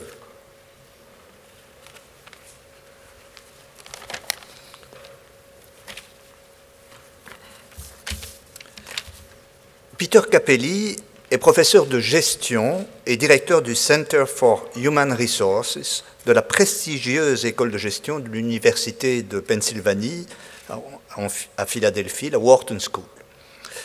Il est considéré comme l'un des 5 chercheurs les plus influents en matière de gestion des ressources humaines et de transformation des organisations. Il est un expert et un conseiller de renommée mondiale pour divers conseils d'administration et gouvernements aux États-Unis, à Bahreïn, à Singapour, etc. En décernant cette distinction au professeur Peter Capelli, notre faculté souhaite mettre à l'honneur les recherches qu'il mène sur l'évolution du travail et la transformation des organisations, en étroite résonance avec l'un des domaines de pointe de notre faculté. Permettez-moi de vous donner quelques exemples. Son ouvrage « The New Deal at Work, Managing the Market-Driven Workforce », publié en 1999, examine le déclin des relations d'emploi à vie et ses conséquences sur le marché du travail. Un ouvrage très précurseur. Un autre de ses ouvrages clés, Talent on Demand, Managing Talent in the Age of Uncertainty, explore de nouveaux modèles de gestion issus de la supply chain. Il est d'ailleurs nommé meilleur livre d'affaires en 2008 par Bose Allen. Avec son collègue Keller, il propose dans un important article publié en 2013 une classification inédite des activités de travail qui fait désormais figure de référence dans toutes les études consacrées aux nouvelles formes d'emploi qui se sont développées depuis quelques années. Dernièrement, il s'est intéressé avec ses collègues au défi de l'intégration de l'intelligence artificielle en gestion des ressources humaines. Une nouvelle étude marquante qui tente de comprendre l'écart grandissant entre les promesses annoncées et les pratiques effectives. Son dernier livre, qui vient juste de paraître, porte sur le futur du travail au bureau. Il y passe en revue les choix radicaux que les organisations contemporaines sont amenées à faire après la crise sanitaire. Nous sommes donc très fiers d'accueillir un chercheur aussi prolifique, toujours en phase, comme vous avez pu le voir, avec son temps, et reconnu comme un véritable passeur entre le monde académique et le monde de l'entreprise.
Bonjour and good morning.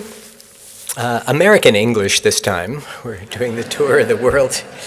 I'm at a little bit of a disadvantage as well this morning because I lost my glasses, and to make it more embarrassing, I lost them in my hotel room. I'm not sure exactly how that happened, so I can't read notes, so you'll forgive me for that.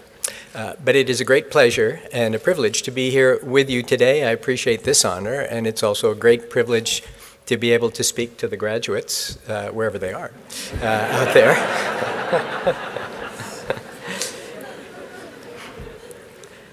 And I have, I think, two thoughts for all the graduates here. And the first is about your own self-perception, something that we often see among our graduates. And that is, you were all among the very best students in your schools, and you went to very good universities where you discovered that all the other students were also the very best students in their schools. And you did very well in university, and then from there you went to graduate school where you discovered that everyone there was also the very best students in their own universities.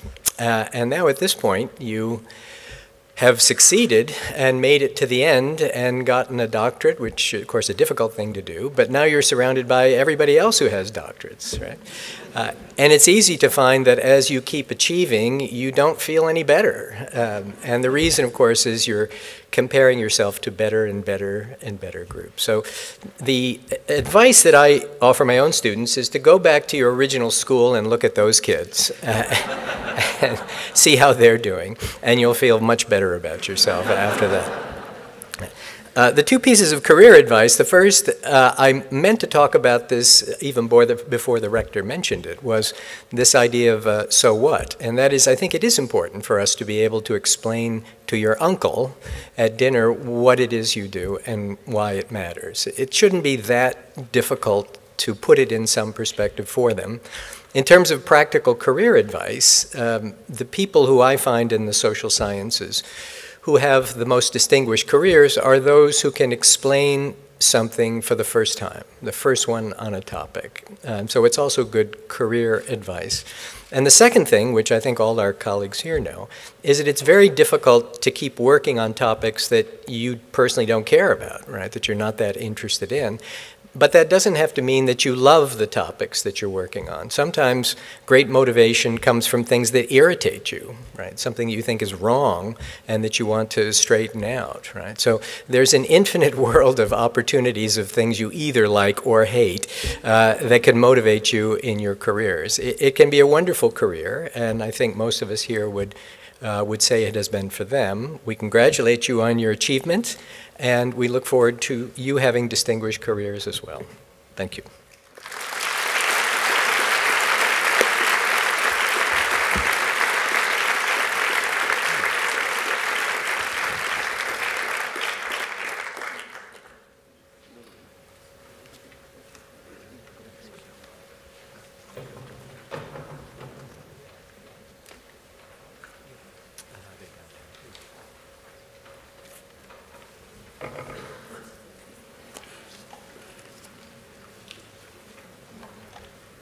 Nous poursuivons avec la faculté des sciences sociales.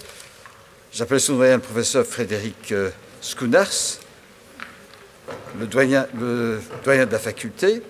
Donc, le doctoris causa présenté par la faculté, le professeur Didier Fassin, et son parrain, le professeur Benjamin Rubers.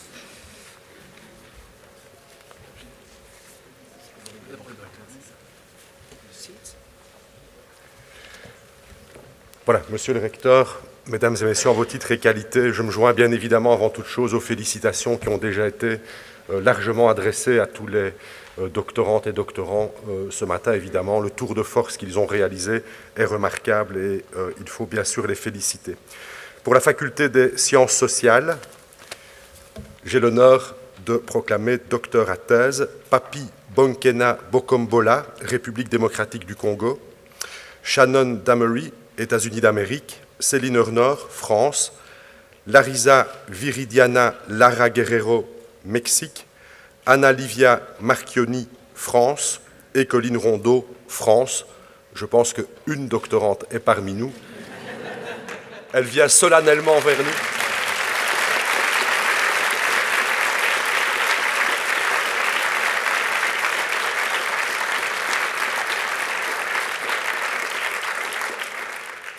Et j'appelle à présent le professeur Benjamin Rubers qui va présenter notre docteur honoris causa, le professeur Didier Fassin.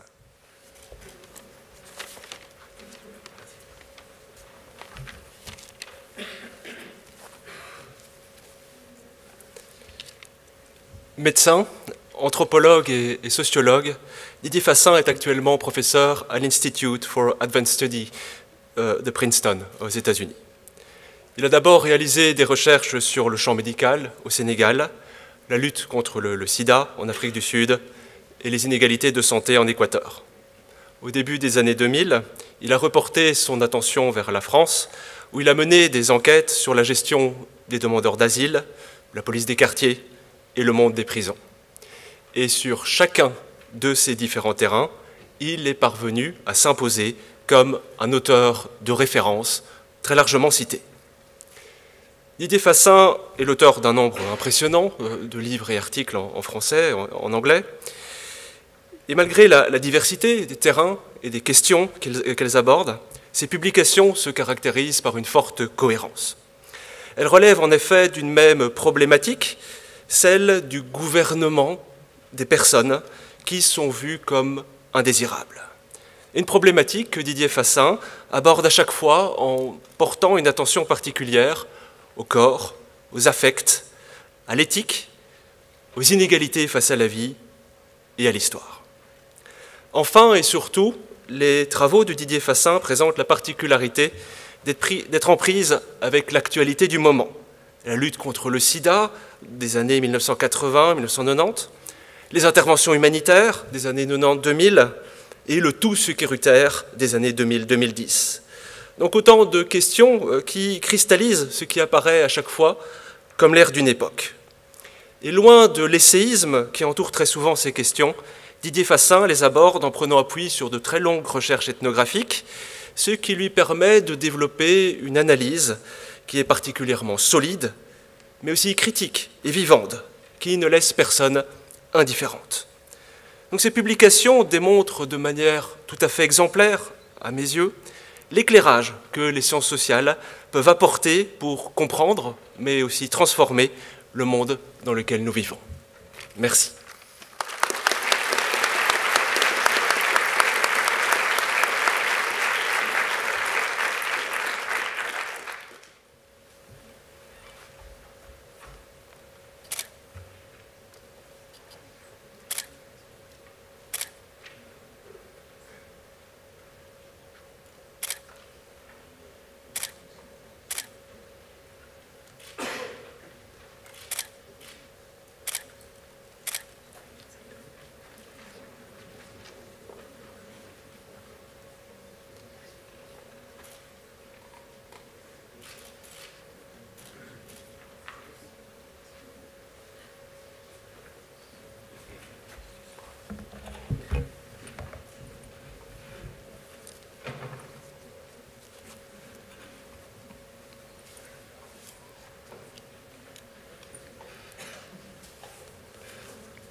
Je suis très honoré de la reconnaissance qui m'est accordée par l'Université de Liège et je vous en remercie.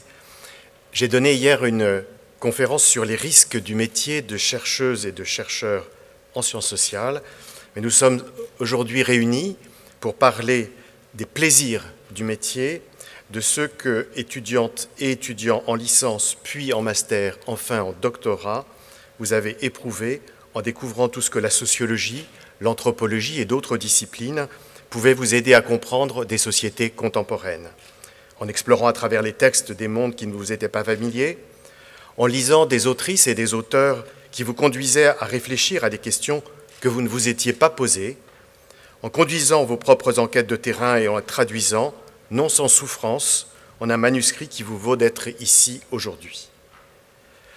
Vous étiez déjà des chercheuses et des chercheurs par le travail que vous accomplissiez, mais vous en avez désormais la reconnaissance par celles et ceux qui sont devenus vos pairs. En ce moment où l'univers de l'enseignement et de la recherche s'ouvre à vous, il ne faut certainement pas minimiser les défis et les difficultés qui demeurent pour trouver un emploi stable en Belgique ou ailleurs. L'offre est assurément plus faible que la demande dans le monde académique, encore que lorsqu'on a une seule doctorante, il y a peut-être possibilité d'équilibrer les deux. Et le parcours qui mène du doctorat à un poste de maîtresse ou de maître de conférence, de chargé de cours ou d'assistant professor peut être long, allant de post-doctorat en post-doctorat, qui s'avère toutefois souvent intéressant, en ce qu'il vous permet de vous frotter à d'autres équipes, d'autres théories, d'autres méthodes. Mais des interruptions dans ce parcours peuvent se faire vers un emploi précaire hors du monde académique, à cause d'un non-renouvellement de titre de séjour, ou plus heureusement pour la naissance d'un enfant. Mais l'université et les instituts de recherche ne sont pas les seuls débouchés possibles, même s'ils sont ceux que vos professeurs ont incarnés pour vous et auxquels ils vous ont préparé. Il y a dans les collectivités locales et dans les organisations non gouvernementales, dans les services publics et dans les bureaux d'études, dans le développement urbain et le développement durable, au nord mais aussi au sud, bien d'autres perspectives possibles, plus stimulantes parfois, plus utiles souvent, que dans l'espace académique. Je suis convaincu que là où des sociologues, des anthropologues, des historiens, des philosophes occupent des postes de responsabilité, d'autres manières de comprendre les gens, leurs problèmes et leurs attentes, de voir le monde et de le changer sont à l'œuvre.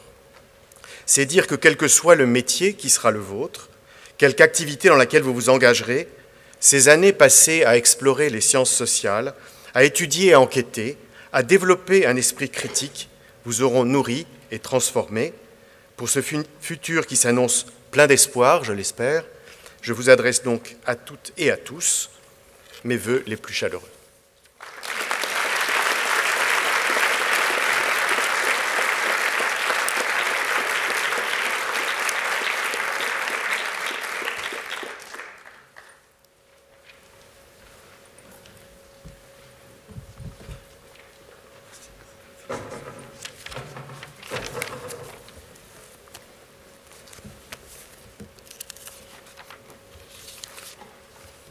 Il nous reste deux facultés.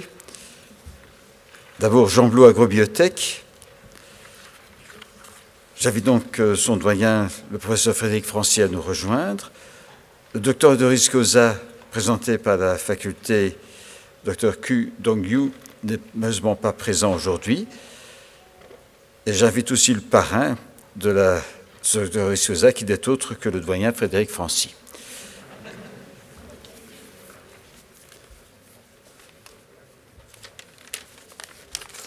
Bien, bonjour à tous et à toutes, et je vous invite à un petit tour du monde agronomique avec cette promotion de Jean Blou Agrobiotech. Alors j'invite les présents et les présenteux à venir me rejoindre ici sur la salle. Donc je commence. Ager Amamou, Tunisie. Ti Cheng Bai, Chine. Fariel Ben Abdallah, Italie. Sofiane Ben Cap, Tunisie. Solène Blanchard, France. Anna Bruck, Allemagne.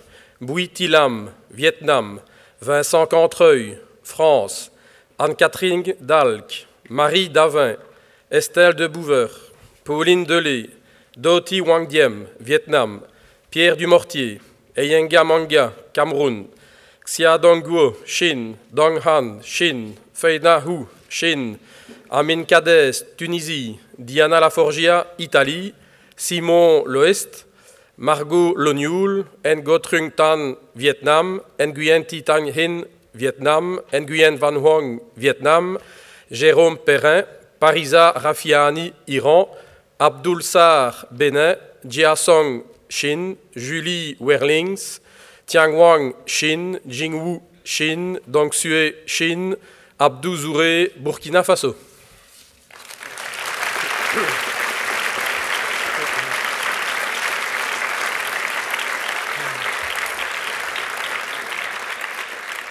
Alors je vais poursuivre avec la présentation du docteur honoris causa, donc du docteur Chu Dong-yu, directeur général de la Food Organization, Agriculture Organization. Après un master en génétique végétale à la Chinese Academy of Agricultural Sciences, le docteur Chu a obtenu un doctorat en sciences agronomiques à l'université de Wageningen.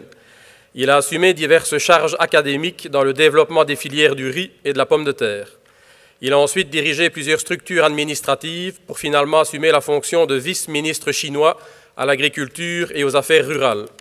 Le docteur Chu a participé à de nombreuses activités nationales et internationales permettant au pays de réduire la pauvreté et la faim de manière significative, mais aussi à promouvoir l'autonomisation des femmes, l'agritourisme et la création de plateformes d'apprentissage mutuel. Il est reconnu pour son implication majeure dans l'application des technologies innovantes de communication, dans la vulgarisation scientifique et le conseil aux acteurs de terrain de l'agriculture.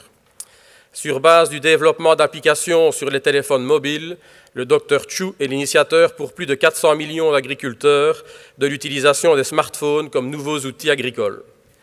Directeur général de la FAO des Nations Unies depuis 2019, il poursuit ses efforts car il estime essentiel d'éradiquer l'insécurité alimentaire chronique. Se nourrir est un droit humain fondamental.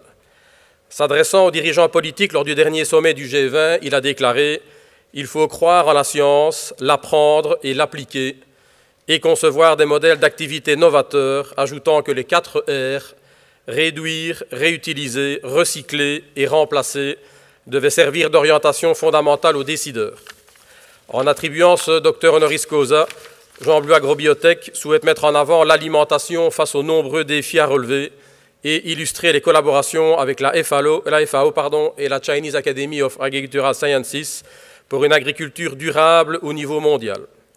Pour conclure sur cette personnalité de conviction et d'ouverture, et selon ces termes, une vie simple mais un travail ardu.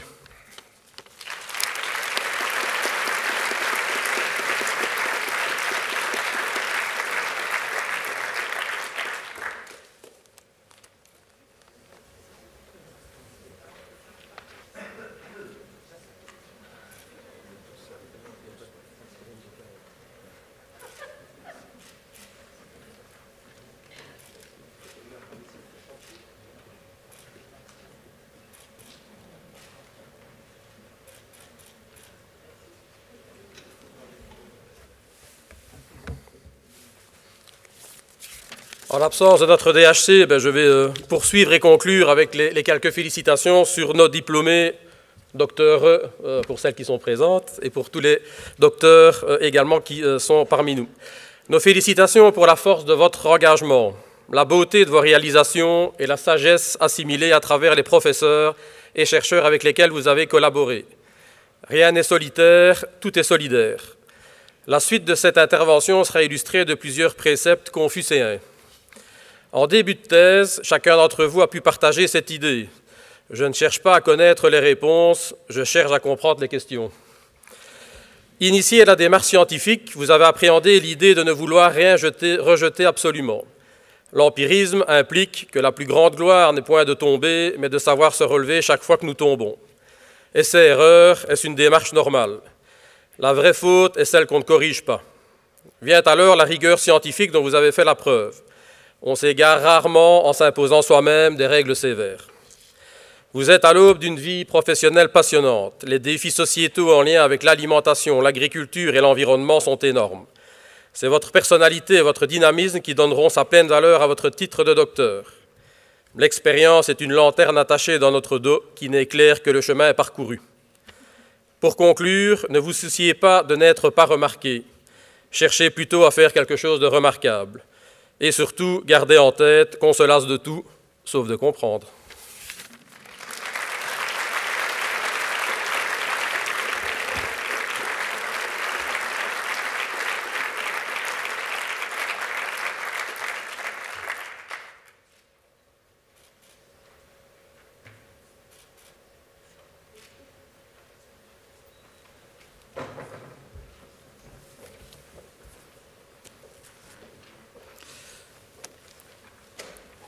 Dernière faculté, la faculté d'architecture,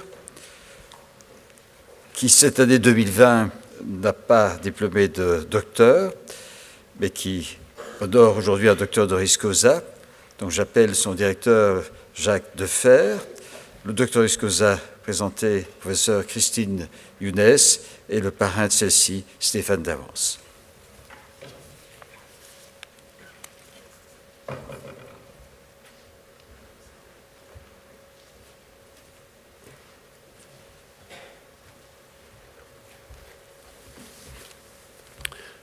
Bonsoir à tous. Bonjour à tous. Nous aurons des docteurs en 2021. The last but not least, but not the least, j'invite mon collègue Stéphane Davance à vous présenter la professeure Chris Younes.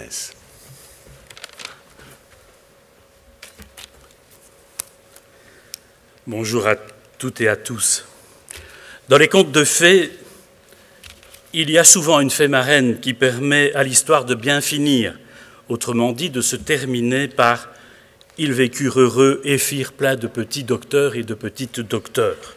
C'est comme ça que nous la racontons, nous, ici.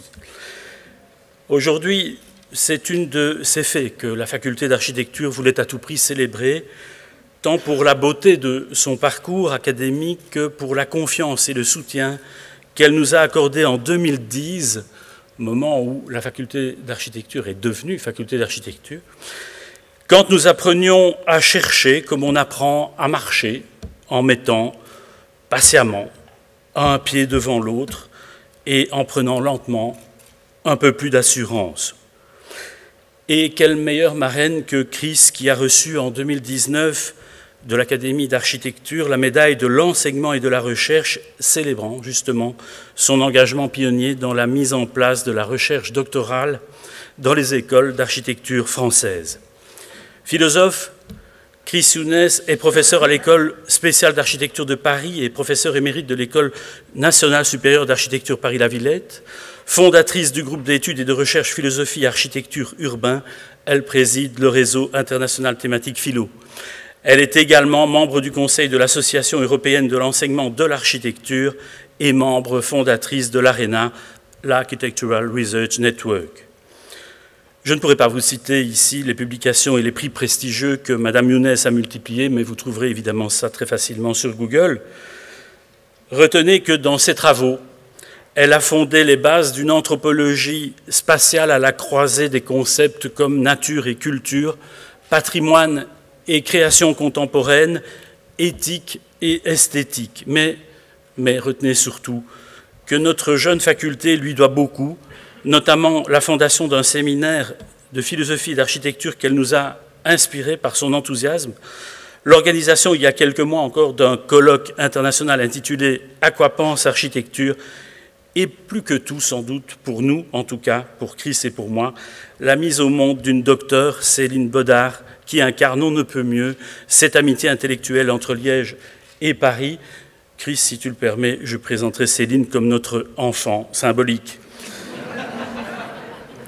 Madame Younes, au nom de la jeune faculté d'architecture, je vous remercie de tout cœur pour cela et pour tout ce qui est à venir.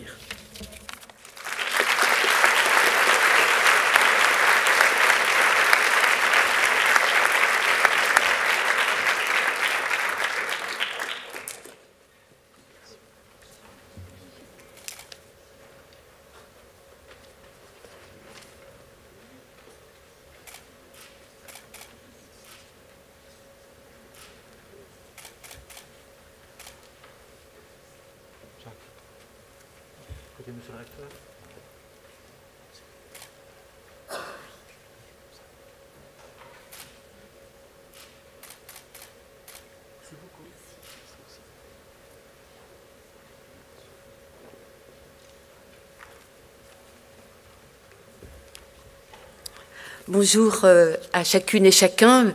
Merci pour ce grand plaisir, ce grand honneur d'être ici. Alors, je vais adresser...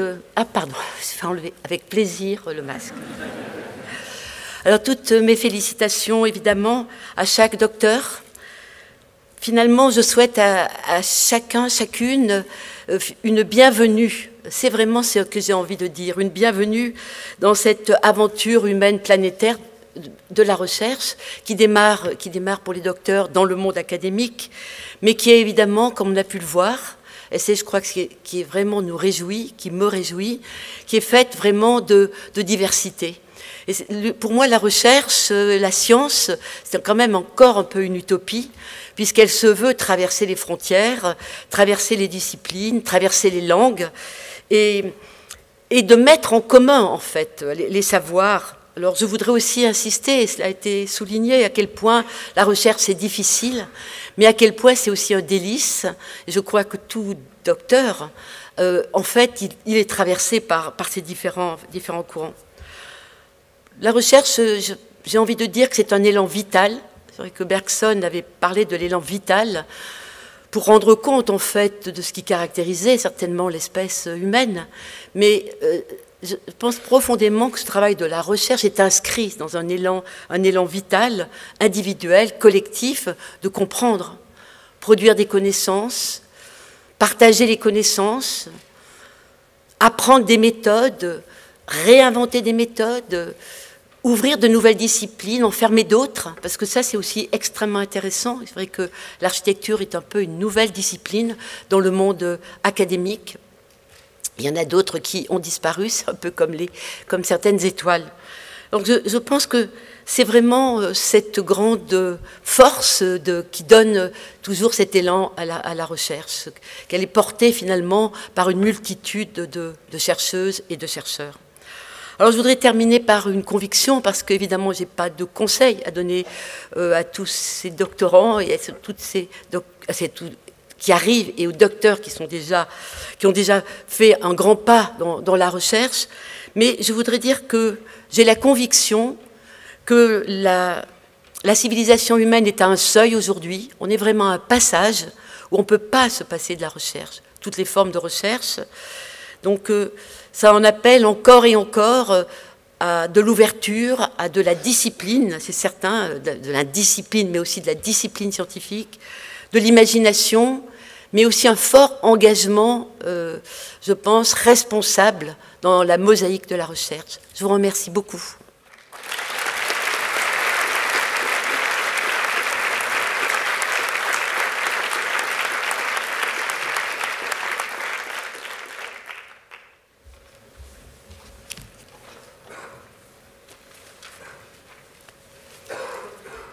Mesdames, Messieurs, nous arrivons donc au terme de cette cérémonie.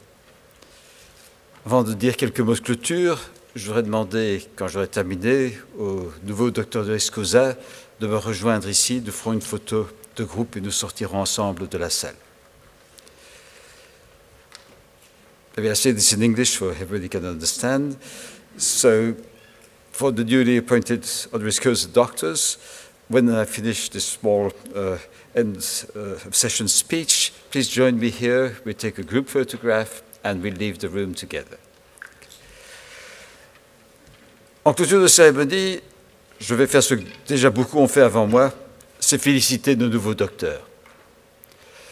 Bon, dans mon discours d'introduction, je parlais du sens de la recherche, mais donnez un sens à votre recherche et celui-ci vous servira de guide et vous permettra de développer vos activités avec l'enthousiasme que vous avez montré jusqu'ici et même à le développer. For honorary doctors, I would also like again to congratulate them and also to thank them for being here. Traveling these days can be an adventure. You need to fill in more forms, have certificates of all sorts. You can lose your glasses, but don't lose your smartphone, because you just might be stuck. So thank you for braving the perils of traveling in these days, and I wish you a very safe trip back. if ever you stuck here, you're welcome to stay in our university as long as you wish. We'll arrange this. Je voudrais aussi remercier évidemment tous ceux qui ont participé à l'organisation de cette cérémonie, le service de communication et du protocole, les services administratifs des facultés et de l'administration centrale et tous les services techniques qui ont permis une réalisation sans problème de cette séance. J'ai une mauvaise nouvelle. Contrairement à ce qui a été annoncé initialement, nous n'aurons pas de verre de clôture. Les nouvelles décisions gouvernementales et la prudence dans cette situation où l'épidémie reprend ne nous permettent pas d'organiser ce type d'événement. Il y aura une petite compensation, c'est que ce qu'on a décrit comme étant un lunchbox, je ne sais pas ce qu'il y a dedans.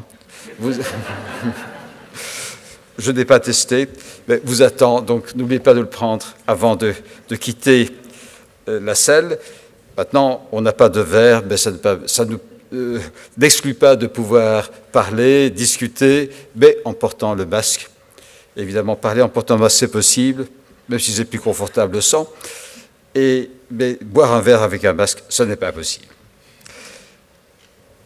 Cela étant dit, il me reste, comme dernier mot, de nouveau à remercier et à féliciter tout le monde et à souhaiter à nos nouveaux docteurs une merveilleuse carrière en ayant été formés à la recherche. Je vous remercie.